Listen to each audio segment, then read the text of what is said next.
Boa noite. Começa agora mais um Conexão ND aqui na Record News e hoje a gente vai tratar de um tema extremamente atual e que afeta diretamente a todos nós. Que tema é esse? As alterações climáticas. O relatório sobre o clima publicado pelas Organizações das Nações Unidas no início agora de agosto, este mês, acende um alerta para o fim do uso do carvão e dos combustíveis fósseis. O relatório estima um avanço no aquecimento com alta de não sei se é 0,5 ou 0,9, mas eu acredito que é 0,5 graus centígrados até 2040. Agora, o que significa isso? E eu falei uma parte só de todo esse universo. Quais são as consequências desse aumento de temperatura? E tem muito mais. É o que vamos debater hoje.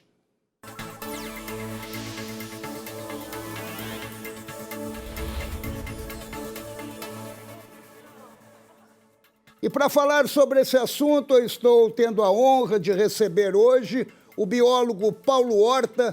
Ele é professor associado da Universidade Federal de Santa Catarina. Ele é membro da Rede Clima, que é a rede brasileira de pesquisa sobre mudanças climáticas globais. E também via internet eu vou conversar com a professora Regina Rodrigues, que é professora de oceanografia da Universidade Federal de Santa Catarina. E ela está em Londres, daqui a pouco ela explica para nós o que ela está fazendo lá em Londres. Eu queria agradecer muito para vocês dois por estarem aqui junto conosco, discutindo um assunto tão importante. E eu começo, se você me permite, Paulo, meu xará, eu começo com a professora Regina, lhe perguntando o seguinte, professora Regina, o Acordo de Paris de 2015, ele foi desrespeitado? De certa forma, sim, porque os países não cumpriram as metas que eles acordaram, né? Que era de diminuir as emissões dos gases do efeito estufa. E essa diminuição não ocorreu. E nós podemos apontar quais os países que mais prejudicaram o nosso planeta? É difícil de falar, porque, por exemplo, só para você ter uma ideia, o gás carbônico, que é o principal deles, né, o CO2, ele fica 200 anos na atmosfera. Então, por que essas negociações são complicadas? Porque, se você olhar os países desenvolvidos, eles já tiveram muito mais emissão do que os países em desenvolvimento.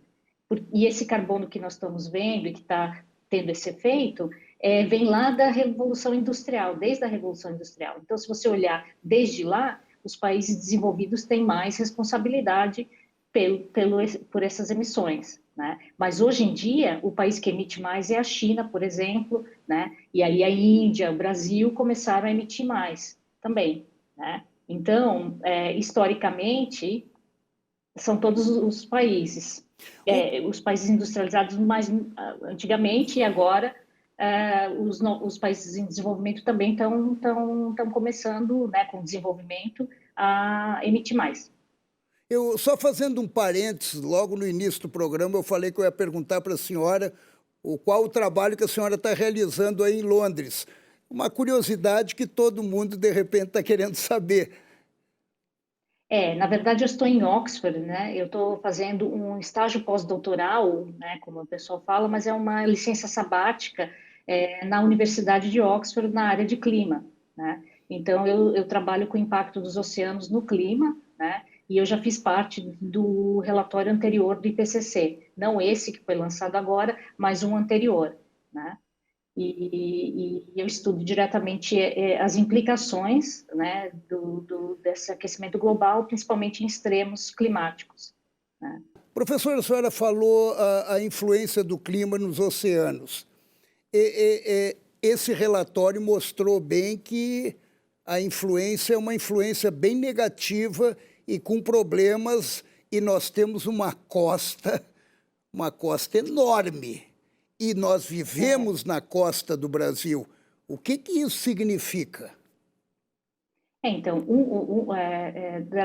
existem várias maneiras, né, que esse aumento da temperatura, o que ele causa? Ele derrete geleiras, né, e essa água, esse gelo, quando ele é derretido, ele vai para o oceano, ele aumenta o nível do mar. Então, a gente está vendo que o mar está avançando. Ao mesmo tempo, esse aumento de temperatura, ele aumenta os extremos. Que tipo de extremos? Ressacas, ventos fortes, ciclones, que também afetam muito a nossa região costeira, né? Então, a combinação desse efeito do aumento do nível do mar com o aumento de ressacas, de ondas, é muito destrutivo, né? Aumento de chuvas torrenciais, né? Então, Santa Catarina, a gente vivencia muito isso já, normalmente. E com esse aumento da temperatura, esses eventos vão ficar mais frequentes e aí vão nos afetar muito mais. Professor Paulo Horta, ouvindo a professora Regina, me mostra até uma certa preocupação, principalmente aqui com Santa Catarina, já que nós vivemos Santa Catarina. Eu queria lhe fazer uma pergunta simples. Estão aumentando com a faixa de areia as praias de Canasvieiras, as praias em Balneário Camboriú, agora querem aumentar a praia de Jurerê. Isso significa que estão empurrando o mar e ele depois vai cobrar essa conta? Isso é uma conta que não fecha, né?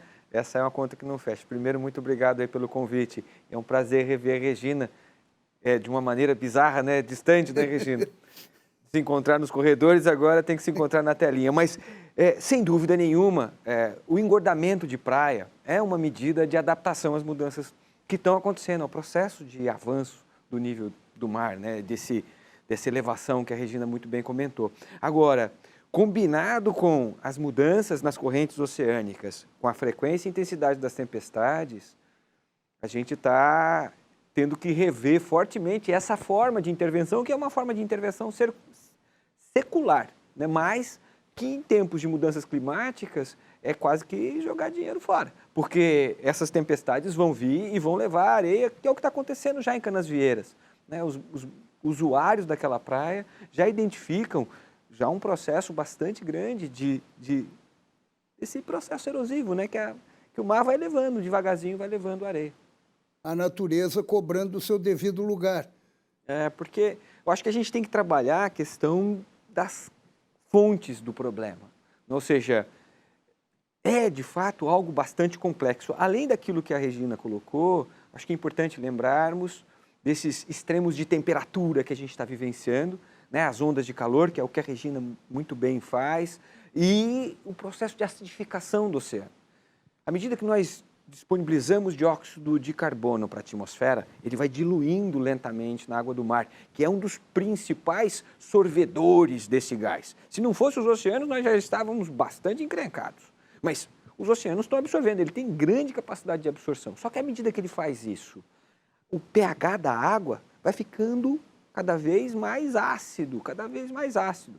E nesse processo, nós temos atividades aqui, por exemplo, no nosso litoral, a aquicultura, por exemplo, que depende de marisco e mexilhão, começa já a sofrer suas consequências. A saúde desses animais começa a deteriorar à medida que nós avançamos com esses problemas. Então, de fato, a questão do engordamento de praia, das nossas intervenções no nosso sistema costeiro, eles precisam ser revistos diante de um planeta que está mais quente e com esse grande conjunto aí de desafios para serem, enfim, superados pela humanidade. Ou é isso ou não é. Né? Professor, eu fiquei curioso e me chamou a atenção o fato do que o senhor comentou, a conta de luz está bem mais cara. Pois é. Por que a conta de luz está bem mais cara? Porque, de repente, os efeitos climáticos estão interferindo até no nosso bolso. Nossa, isso é o que já está acontecendo, que deve acontecer com maior intensidade daqui para frente, né?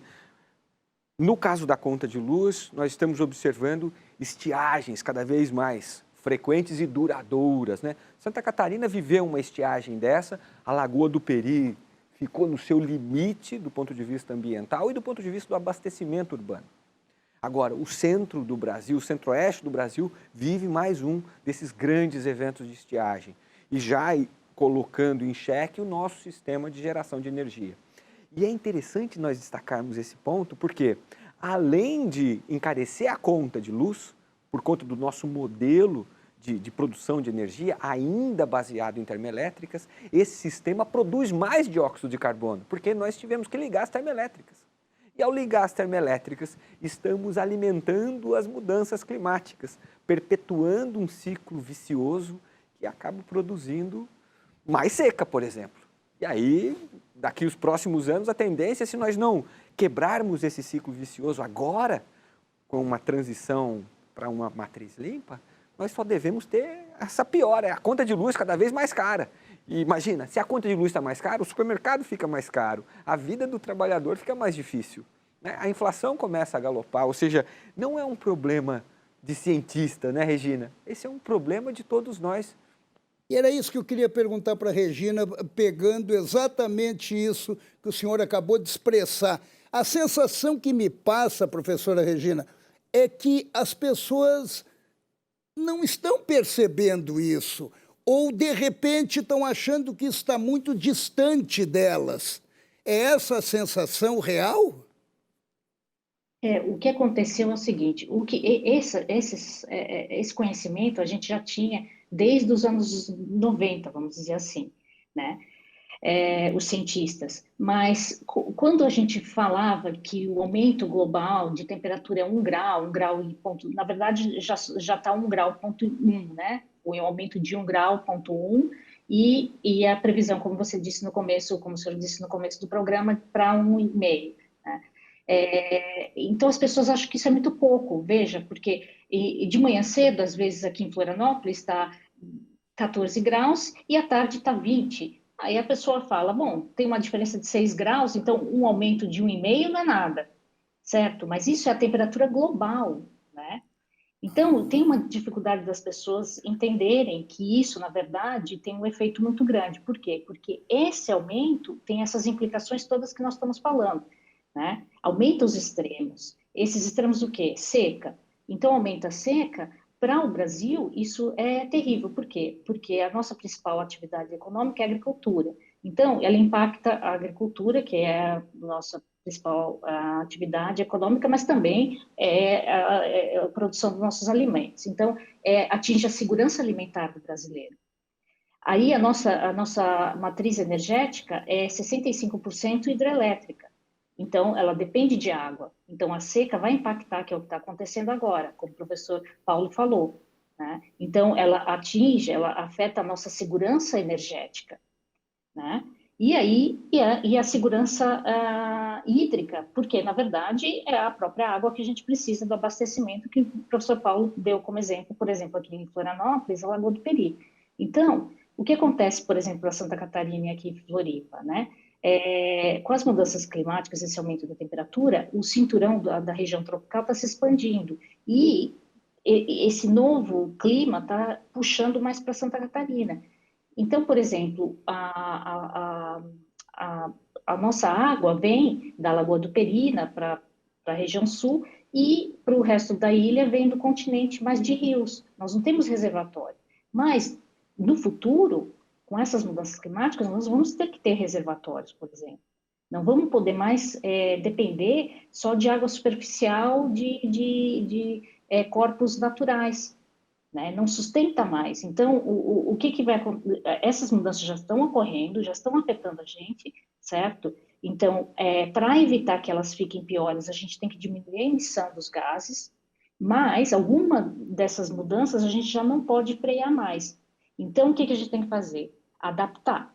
Então, são duas medidas. A gente tem que reduzir a emissão, que é o que a gente chama de mitigação, e adaptar para as mudanças que já estão em curso e que não tem mais como evitar, que a gente já está vendo isso. Então, como? Por exemplo, né, nesse caso, você tem que usar a ciência, você tem que usar os cientistas para fazer fazer estudos de projeções de como isso vai mudar e por exemplo, para essa engorda de praia. Tem que ter estudos para saber se aquela praia e as projeções vale a pena fazer essa engorda de praia.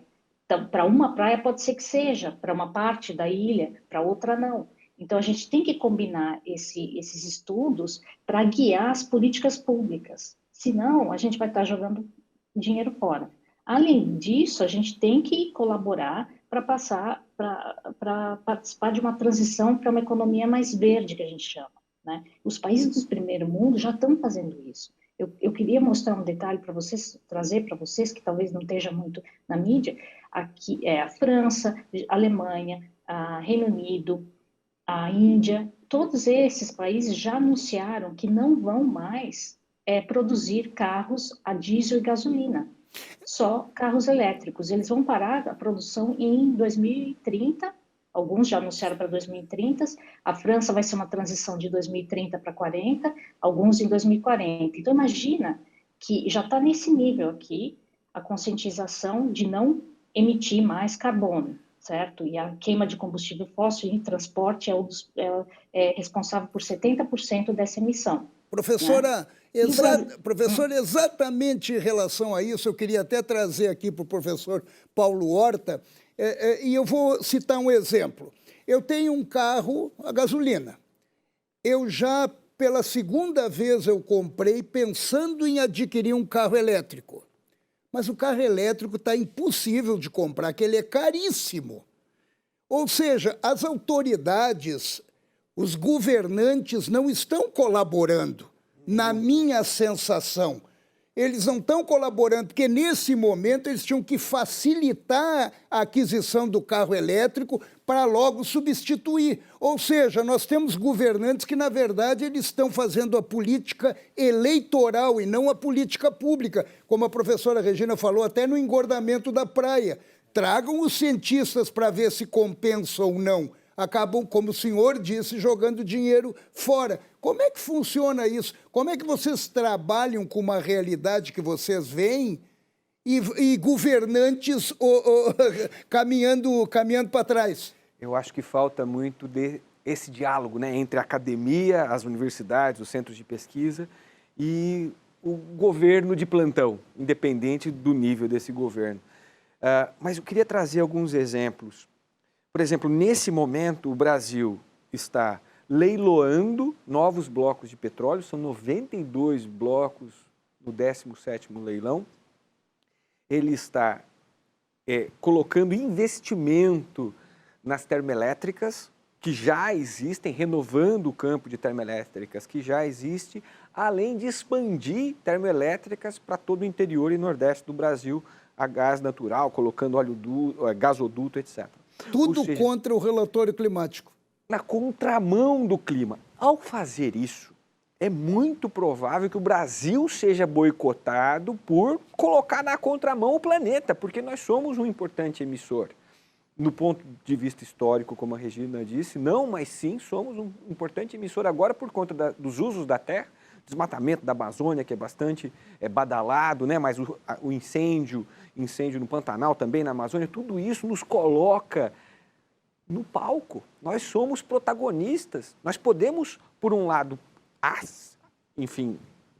piorar as condições climáticas da agora para frente, mas também podemos nos colocar na condição de vanguarda, de resolver esses problemas. Temos muita vocação para isso. Professora, eu vou interromper por alguns minutos para o nosso intervalo e depois eu quero voltar fazendo uma indagação para vocês dois. Qual o trabalho que nós, cidadãos, devemos executar para ajudar e evitar esses problemas todos? Porque o professor, antes de começar o programa, ele me disse que esse relatório climático, ele até está brando. E eles levantaram uma bandeira vermelha. E ele falou que está brando.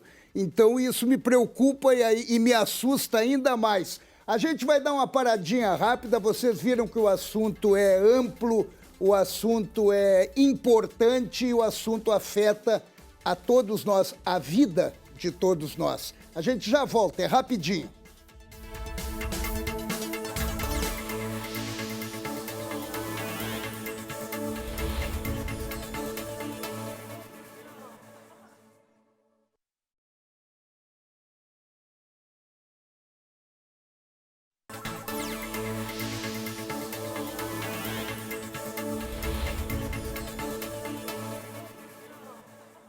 Este é o Conexão ND, nós estamos de volta, hoje falando sobre as consequências das mudanças do clima no planeta. E aqui no estúdio eu estou com o biólogo Paulo Horta, que é professor associado da Universidade Federal de Santa Catarina e membro da Rede Clima, que é a rede brasileira de pesquisas sobre mudanças climáticas globais.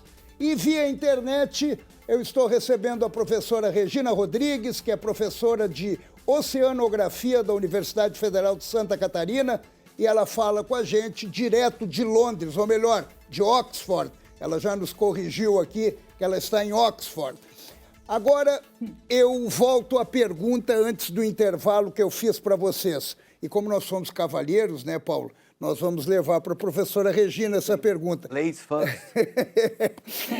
Professora Regina, até que ponto e qual a responsabilidade de todos nós para invertermos esse quadro tão preocupante e assustador? Então, como eu falei, a gente tem duas coisas a fazer. A gente precisa diminuir as emissões. Individualmente, tem algumas coisas que a gente pode fazer, mas isso depende um pouco de políticas públicas. Então, uma coisa que a gente tem que exigir dos nossos governantes que essas medidas sejam tomadas. A gente tem que parar da nossa dependência do petróleo e tem que tentar mudar para uma economia mais limpa. Existe muito subsídio ainda para a indústria de petróleo. Se esse dinheiro fosse revertido para desenvolvimento tecnológico, isso seria um ganho, principalmente para o Brasil, porque a gente poderia avançar em tecnologias e se tornar líder, e não tentar ficar copiando e deixar os países de novo desenvolvidos a liderarem isso, e a gente ter que importar essa tecnologia cara depois. O que você falou dos carros elétricos. Por que eles são super caros aqui? Por exemplo, a Noruega, ela dá incentivo. Se você comprar um carro elétrico, você não paga imposto, certo? Só que a China é a maior desenvolvedora de baterias, hoje em dia, elétricos, que é o principal dessa revolução, vamos dizer, de energia limpa. Então, a gente poderia estar aqui investindo nisso e também desenvolvendo a nossa tecnologia, né? Usando eólico, painel solar, que também a China agora já é um líder, e que faz abaixar o preço, e aí ser acessível, aí a gente poderia comprar carros elétricos, a gente poderia comprar individualmente, a gente poderia fazer a nossa parte pondo painéis solares, né? Então, e a adaptação é aquilo que eu já tinha mencionado. Também a gente tem que buscar soluções que minimizem os efeitos, os riscos com a gente, né? Então, como a gente deu exemplo da engorda de praia, né? Infraestruturas que resistam mais, construir reservatórios que vão armazenar mais água para abastecer, né? Mas você vê, todas essas atitudes que eu estou falando depende muito de política pública. A gente não pode só individualmente, como que a gente vai resolver isso? Agora, né? pegando esse gancho da professor Paulo, o política pública, até que ponto os governantes estão interessados em reverter esse quadro? A sensação que passa é que, como o senhor mesmo disse, eles estão caminhando no caminho estão indo no caminho inverso. É verdade. Bom, eu acredito que nós temos muitos maus exemplos, mas nós também temos bons exemplos. Né? Dentre esses bons exemplos, por exemplo, nós temos hoje uma frente parlamentar ambientalista onde as mudanças climáticas são protagonistas de, por exemplo, leis, né, que alteram, por exemplo, o Estatuto da Cidade. É o que acontece em Florianópolis. Não tem um representante do Partido Verde no parlamento? O Partido Verde, ele, de fato, ele perdeu força e de alguma forma migrou para a rede, enfim. Mas eu acho que é importante que a gente construir nas bancadas, independente se é de direita ou de esquerda, a sensibilização necessária para essa pauta, porque ela é de todo mundo. Pela sobrevivência do planeta. Das pessoas. O planeta, eu acho que ele continua. Nós temos aí organismos na nossa biodiversidade que superam esse processo e nós teremos um planeta ainda depois que nós, humanos, daqui formos literalmente varridos por essas mudanças no clima. Né? Como modelo de sociedade, sem dúvida nenhuma, seremos. Ou seja, nós estamos nos suicidando.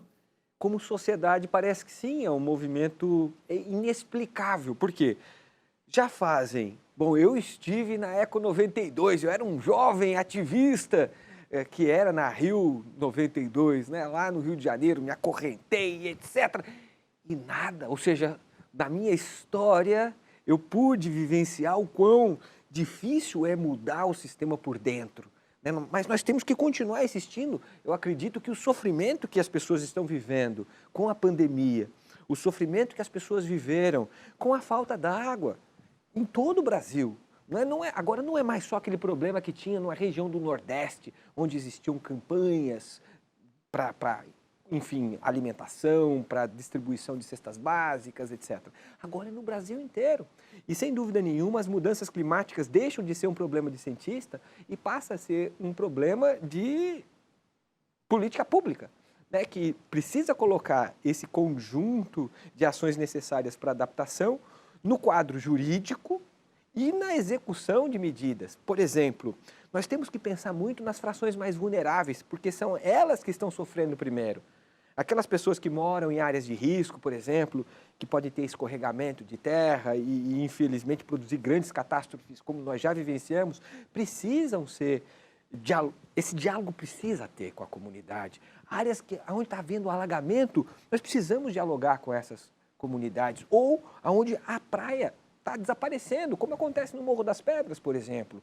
Porque, infelizmente, é necessário dialogarmos a questão de, por exemplo, reposicionar esse grande contingente de pessoas. Então, no lugar de ficar dando incentivo fiscal para grandes empresas vinculadas à exploração de petróleo, nós deveríamos estar usando esse recurso para produzir adaptação. Para, por exemplo, produzir espaço para essas pessoas morarem, espaços seguros, com a infraestrutura necessária. E essa infraestrutura ela tem que ser segura. Porque nós temos uma infraestrutura relacionada ao saneamento básico, já terminando, que é totalmente vulnerável. Olha o que aconteceu na Lagoa da Conceição. Isso. Ou seja, numa tempestade, uma lagoa de evaporoinfiltração estoura e aí todo o prejuízo humano e ambiental que acaba acontecendo. E esse prejuízo ambiental alimenta também as mudanças climáticas, porque as áreas que foram impactadas, elas são responsáveis por manter o carbono guardado no sedimento, no substrato. À medida que nós impactamos essas áreas, elas emitem carbono e emitem um gás que é ainda mais preocupante, que é o metano. Ou seja, nós temos que, de fato, intervir no sistema. E é tempo de intervir. A ONU declarou aí a década da restauração dos ecossistemas. Podemos ter uma economia que seja regenerativa, ou seja, que efetivamente resolva os problemas que nós humanos produzimos, né? E agora eu quero perguntar para a professora Regina, baseado nessa discussão, agora uma outra preocupação. Isso vai mexer com o alimento.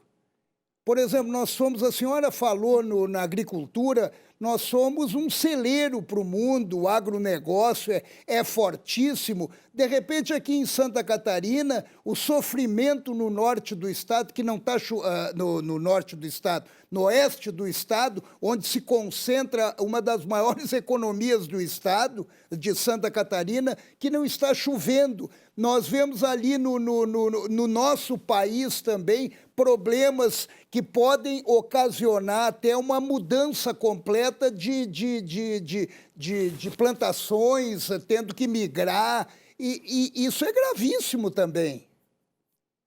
Exatamente. Então, é isso que, na verdade, a gente está dando um tiro no pé, literalmente, né? Porque a gente muda o clima, né? E aí ele dá de volta em secas, que daí a gente não consegue plantar. Então, uma das maneiras como a gente está emitindo muito no Brasil é desmatamento, né? Porque é uma maneira também de liberar mais CO2 para a atmosfera, certo? Quando você corta a floresta. E a nossa agricultura está muito relacionada ao desmatamento, à mudança de uso do solo, e que acaba afetando a nossa segurança hídrica, que aí acaba voltando e afetando a agricultura, né? Então, assim, eu queria só voltar um pouco naquele ponto, né, de que por que de maneira geral, tem uma resistência muito grande em relação às mudanças climáticas e os políticos a fazerem isso, porque teve uma desinformação muito grande, principalmente as empresas de petróleos, né, nessas últimas décadas, né, não queriam perder esse espaço, e disseminaram uma desinformação muito grande que era muito custoso, né? Desenvolver uma economia mais verde. E é isso que um pouco o Paulo falou, e que a gente está tentando mostrar, que, na verdade, tem muito subsídio envolvido na indústria petroleira, que poderia estar sendo usado para fazer uma transição, e que eles poderiam fazer parte dessa transição, né? Do petróleo para energias mais limpas e investir em tecnologia, para a gente não deixar esse petróleo enterrado, né? A gente não pode emitir mais, né? Agora eu pergunto o seguinte, desculpe, professor, eu estou Não, trazendo pode aqui para o falar. Paulo, porque a gente está começando a se aproximar do fim do programa, lamentavelmente, mas eu lhe pergunto o seguinte, vocês, cientistas, vocês são procurados, vocês são ouvidos e vocês são respeitados pelo que vocês dizem. Quando eu digo respeitados, do que vocês dizem se transforma em ação prática? Infelizmente não, Paulo. Infelizmente não. Se assim o fosse, eu acho que a gente estava num mundo um pouco melhor, ou pelo menos caminhando numa direção diferente, tentando acertar. Porque esse é o processo científico, né? Nós temos uma hipótese, corremos atrás para tentar responder àquela hipótese. E nós criamos essa hipótese, temos mudanças climáticas lá atrás, né, baseados em evidências muito fortes. E hoje, com o 6º relatório, um conjunto, não é um cientista, não é dois, não, são centenas, milhares de cientistas concordam, corroboram a hipótese original de que sim, temos mudanças climáticas e elas são produzidas pelo ser humano, por esse modelo de desenvolvimento que está posto. E que nós precisamos, e existem, os próximos relatórios trarão, alternativas ao que está colocado. E é nesse sentido que eu acredito que é o que a Regina está trazendo, a gente está perdendo uma grande oportunidade de proporcionar a construção dessas alternativas com a nossa sociedade e, ao fazê-lo, estaremos nos colocando na vanguarda de um processo que vai ditar o século XXI. Professora, e a senhora acredita nisso? Acredita que nós poderemos nos colocar na vanguarda? Eu já estou ficando um pouco pessimista aqui e preocupado. Eu acho que a gente tem que sempre ser otimista e tentar, né? Eu acho que eu acho importantíssimo o papel da imprensa, porque a maior parte das pessoas elas obtêm esse conhecimento através, principalmente, da televisão e da imprensa escrita, acredite ou não. Alguns estudos mostram isso, embora as pessoas achem que agora seja essa mídia social, mas não é. Então, eu acho que a gente tem que fazer o que você está fazendo agora, de nos convidar, isso é disseminar, aproximar um pouco a gente, esses cientistas, da população. Eu acho que quando a população ela ouve e ela tem essa oportunidade, ela concorda. O brasileiro, geralmente, ele tem uma preocupação com o meio ambiente, né? Nas pesquisas também sai que o brasileiro sempre tem. Então, a conscientização da população vai forçar um pouco os políticos, essa é a minha opinião, porque quando a população exigir isso, eu acho que os políticos vão ter que responder, né? E não vão mais aceitar uma política que não envolva. Então, eu acho que esse é o caminho, a gente tem que começar. Eu estou vendo muito positivamente, eu gostei muito da reação da mídia aqui em Santa Catarina local, em relação ao relatório. Eu não esperava isso para mim já é muito positivo. Que bom, que bom. Me dá um otimismo. Que bom ouvir isso, professora. E, lamentavelmente, o nosso tempo está acabando. E eu vi aqui durante o programa, eu vi vocês apresentarem várias possibilidades de a gente começar a mudar um pouco essa realidade, que é uma realidade que já vem demonstrando para nós há bastante tempo e hoje, eu nunca esqueço, eu tenho 45 anos de profissão, há uns 20, 25 anos atrás, eu falava sobre isso, eu fazia reportagens sobre isso e hoje eu estou vivendo os problemas que a gente já anunciava lá atrás e que, lamentavelmente, não foram combatidos, né? Eu queria agradecer muito à senhora professora, boa sorte aí em Oxford, bons estudos, traga bastante informações para a gente quando retornar. Um abraço forte para a senhora. Muito obrigado, eu que agradeço. E, professor, obrigado por ter vindo aqui, obrigado por ter nos apresentado essas colocações todas que eu achei fundamental e importante no momento que o senhor diz o seguinte, a conta de luz ela está mais cara. Isso mexe com as pessoas. Isso ela se dá conta, porque mexe no bolso, né, professora? Mexe no bolso, daí a pessoa, o que é isso? Mudança climática. Mudança climática é o problema todo. Eu lhe agradeço muito a sua participação. Muito obrigado. Paulo. E a gente vai abrir mais espaço para discutir esse tema, que é importante para todos nós, né? Contem conosco, eu acho que não só eu, Regina, eu tenho certeza que nós temos universidades abertas para fazer essa parceria, para fazer esse processo de comunicação, né? Porque a ciência, ao longo das últimas décadas, produziu muito conhecimento. Nós podemos ter um mundo muito melhor, resiliente e que possa produzir uma economia distributiva, né?